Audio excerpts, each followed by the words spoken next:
নমস্কার সবাইকে। রান্নায় হাতে করিতে আজকে আমি লিজা এসে গেছি একটা নতুন ধরনের রেসিপি নিয়ে। তোমরা দেখতে পাচ্ছ এখানে আমি বিউলির ডাল যেটা বলে সেটা নিয়ে নিয়েছি, কলাই ডাল যেটা বলে সেটা আমি ভিজিয়ে রেখেছি। এটা আমি নিয়েছি 500 গ্রাম মতো। আর তার সাথে আমি একটু নিয়ে নিয়েছি মুগ ডাল। আমার এখানে আছে 100 থেকে 150 গ্রাম মতো। আর তার সঙ্গে নিয়ে রেখেছি আমি মেথিটা আমি নিয়েছি 1 টেবিল চামচ, একটু উঁচু করে 1 টেবিল চামচ মতো। আর নিয়েছি মৌরিটাও নিয়েছি আমি একই মাপের, মেথির মাপেরই 1 টেবিল চামচ একটু উঁচু করে মতো। এইবার আমি তোমাদেরকে এই 4টে জিনিস একসাথে ভেজাতে পারতাম আমি, যেহেতু আমি তোমাদের আজকে এই রেসিপিটা শেয়ার করছি সেই জন্য আমি আজকে তোমাদের আলাদা আলাদা করে ভিজিয়ে দেখিয়ে দিচ্ছি।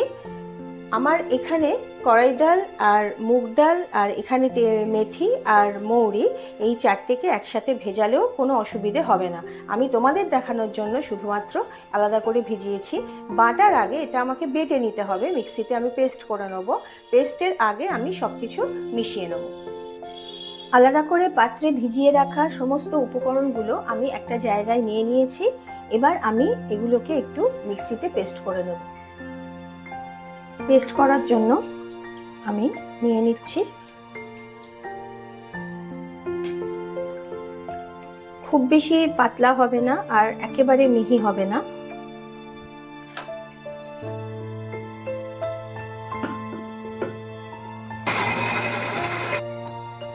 বাটাটা আমার এরকম হবে, একেবারে মিহি হবে না। দেখতে পাচ্ছ একটু খিঁচ আছে। খিঁচ বলতে কি, মানে খিঁচটা একেবারে পিনুও হয়নি, কিন্তু হাতে বোঝা যাচ্ছে না, কিন্তু দেখে মনে হচ্ছে একটু বাটাটা আরো হতে মিহি হয়নি পুরো, এটা বোঝা যাচ্ছে।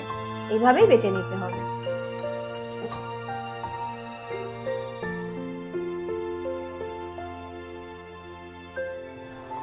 ডাল পুরোটা বাটা হয়ে গেছে আমার। এবার আমি তার পরের প্রসেসে চলে যাব। অল্প একটু লবণ দিয়ে দিচ্ছি স্বাদ মতো। আমি যে ডালটা বেটে রেখেছিলাম সেই ডাল থেকে বেশ কিছুটা পরিমাণ নিয়ে নিয়েছি। ডালটাতে নুনটা ভালোভাবে মিশিয়ে এটা একটু ফেটাতে হবে। যে কোনো একদিকে ঘোরাতে হবে, দুদিকে ঘোরানো যাবে না। বেশ কিছুক্ষণ ফেটানোর পর ডালটা কিন্তু এই রকম হয়ে যাবে, একটু পাতলা হয়ে যাবে। কিছু টিপস আছে, সেগুলো তোমরা নিশ্চয়ই জানো। আমি একটা মগের মধ্যে জল নিয়ে নিয়েছি। এবার ফেটানো হয়েছে কিনা সেটা বোঝার জন্য আমি একটু ফেলে দিচ্ছি। ভেসে উঠেছে মানে হচ্ছে ফেটানো কিন্তু আমার হয়ে গেছে।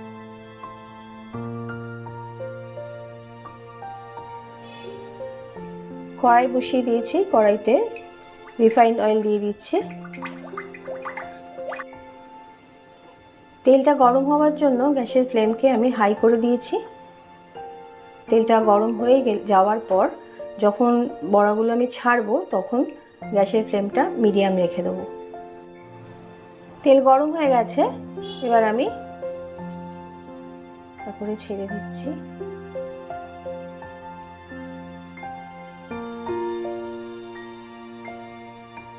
এরকম নিয়ে যে যেরকম মাপের করবে সে সেরকমভাবে ছাড়বে।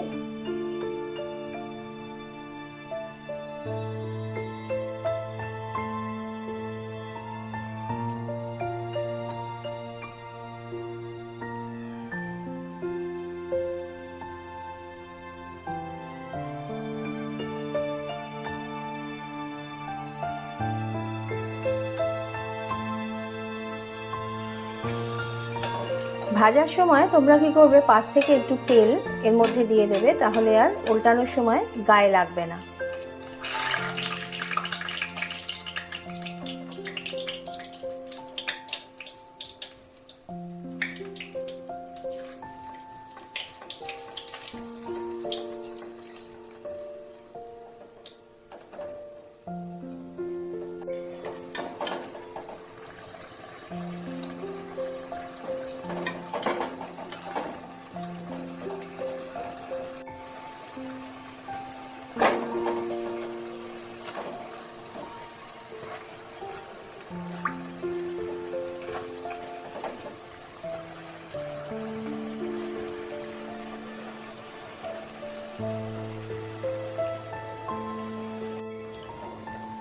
এটা ভাজা হচ্ছে, একেবারে যেন পুড়িয়ে দেখবে যেন পুড়ে না যায়।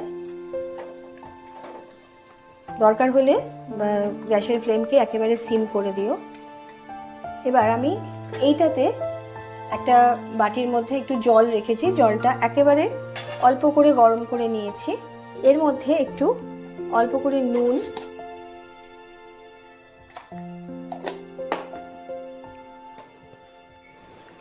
অল্প একটু হিং, সামান্য পরিমাণে দিয়ে একটু নাড়িয়ে নিতে হবে জলটাকে।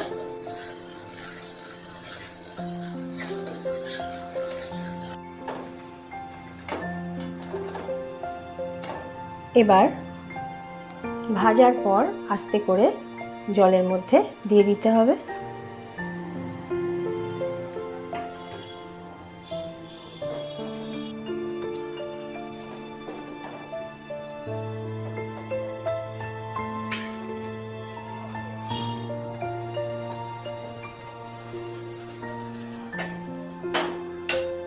একটু ভিজতে দিলাম।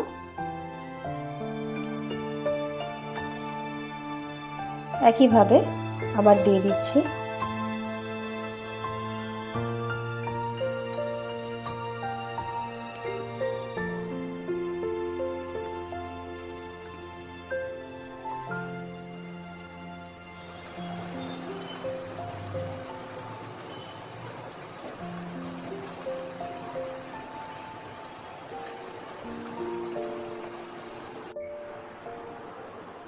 তোমরা নিশ্চয়ই বুঝতে পারছো আমি কি রেসিপি আজকে তোমাদের করে দেখাচ্ছি। হ্যাঁ, ঠিকই ধরেছো, এটা দই বড়া। দই বড়া তো সবসময় তোমরা, আমি জানি তোমরা পারো বা সব জায়গাতে খুব কমন রেসিপি এটা। তো সেই জন্য আজকে আমি যেভাবে দই বড়া বাড়িতে করি সেভাবেই তোমাদের সামনে করে দেখাচ্ছি। আমি জানি না তোমরা এইভাবে করো কি না, কিন্তু আমি যেভাবে করি সেভাবেই তোমাদের দেখাচ্ছি। আমার সব রান্নাই আমি যেভাবে করি, যে প্রসেসে করি সে প্রসেসেই দেখাই, এটাও তাই দেখাচ্ছি। এগুলোতে একটু জলের মধ্যে ভিজতে দিতে হবে।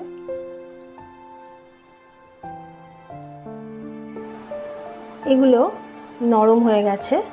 আমি এবার জল থেকে তুলে জাস্ট অল্প আলতো হাতে এভাবে নিগড়ে রেখে দেবো। একটু চেপে নিতে হবে, নাহলে জলটা থেকে যাবে ভেতরে।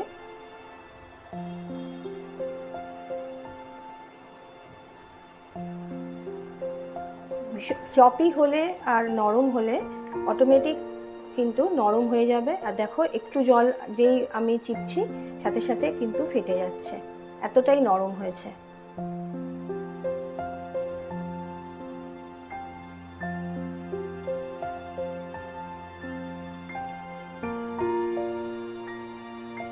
আজকে তোমাদের দেখাতে দেখাতে আজকে তোমাদের সাথে তো শেয়ার করছি, তোমাদের সাথে অনেক কিছুই শেয়ার করি, রান্না সংক্রান্ত সব কিছু।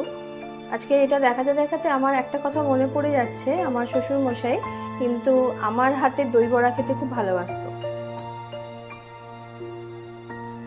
মানে এতটা নরম হতো তো সেই জন্য উনি বলতেন যে মানে আমার খুব নরম হয়, অন্য কারোর এতটা নরম হয় না। খুব ভালোবাসতেন খেতে আর কি। একটা বাটিতে আমি কিছু টক দই নিয়ে নিয়েছি, বেশ অনেকটা পরিমাণ টক দই আমি নিয়ে নিয়েছি। আমি আজকে কিন্তু আমার নিজের ঘরে পাতা দই নিইনি, আমি এটা কেনা দই ব্যবহার করছি। তা এবার এটার মধ্যে আমি একটু রিফাইন্ড চিনি দিয়ে দেব, কারণ দই বড়া করতে গেলে দইটা এতটাই বেশি লাগে। এতটা দই আমি তো পারতে পারি না বাড়িতে, মানে আমাদের বাড়ির অনুযায়ী আমি পারি, লোকজন অনুযায়ী। মতো একটু লবণ দিয়ে দিচ্ছি। এবার এটাকে ভালো করে একটু ফেটিয়ে নিতে হবে।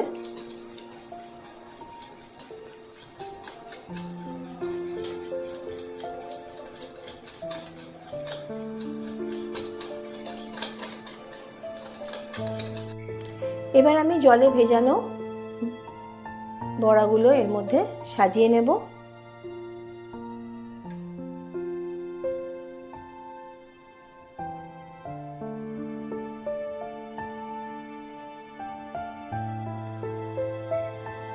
এবার দইটা এর ওপর দিয়ে আমি ঢেলে দেব।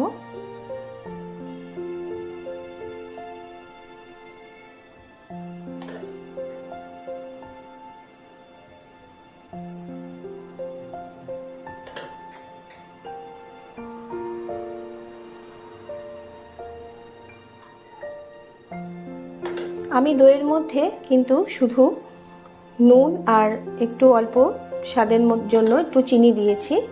যদি কারোর চিনির প্রয়োজন না হয় তাহলে তোমরা দিও না। আর মশলা আমি পরে দেব। আমি এভাবেই করি, যার জন্য দইয়ের মধ্যে কোনো রকম মশলা আমি ব্যবহার করিনি।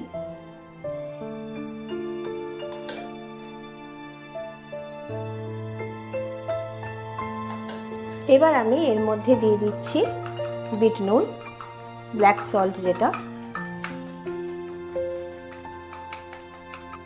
বিট নুনটা দেওয়া হয়ে গেল। এবার আমি দিচ্ছি জিরে গুঁড়ো, ভাজা জিরে গুঁড়ো। এবার দিয়ে দিচ্ছি কাশ্মীরি লঙ্কা গুঁড়ো। এমনি লঙ্কা গুঁড়োতে একটু ঝাল থাকে, সেই জন্য আমি কাশ্মীরি লঙ্কা গুঁড়োই ব্যবহার করি। এবার দিয়ে দিচ্ছি চাট মশলা।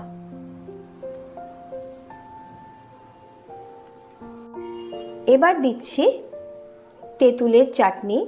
এই তেঁতুলের চাটনির রেসিপি কিন্তু আমি আমার ডেসক্রিপশন বক্সে দিয়ে দেব লিঙ্কটা, তোমরা একটু দেখে নিও। এটা আমি বাড়িতেই করে রেখেছি।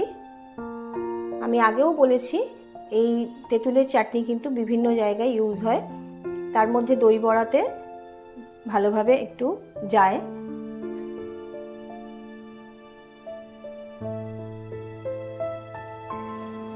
এবার দিচ্ছি ঝুরি ভাজা ওপর থেকে ছড়িয়ে। আমি কোনো রকম এখানে ধনেপাতার চাটনি ইউজ করি না। আমি বাড়িতে ঠিক যেভাবে বানাই আজকে তোমাদের সামনে কিন্তু ঠিক সেভাবেই দেখালাম।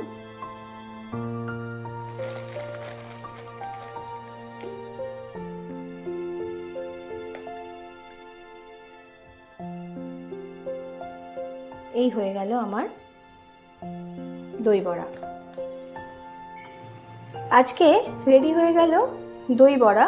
দই বড়া কিন্তু সব সময় সারা বছরই খাওয়া যেতে পারে। তো আমি আজকে তোমাদের জন্য যে দই বড়া করলাম সেটা তোমরা অবশ্যই বানিয়ে খেয়ে দেখো, আর আমাকে আমার কমেন্ট বক্সে জানিও কীরকম খেলে। আর তোমরা যারা নতুন আমার চ্যানেলে এসেছো তাদেরকে বলছি তারা কিন্তু অবশ্যই আমার চ্যানেল দেখবে, রান্না দেখবে, দেখে ট্রাই করে আমাকে কমেন্ট বক্সে জানিও তোমরা কেমন খেলে। আর তার সাথে সাবস্ক্রাইব, লাইক, শেয়ার এগুলো তো করবেই। তাহলে আজকের মতন আমি আসছি, টাটা। চলো আজকে আমরা দই বড়াটা তো খেতে হবে আজকে, তাই খাওয়ার জন্য পুরো রেডি আমি।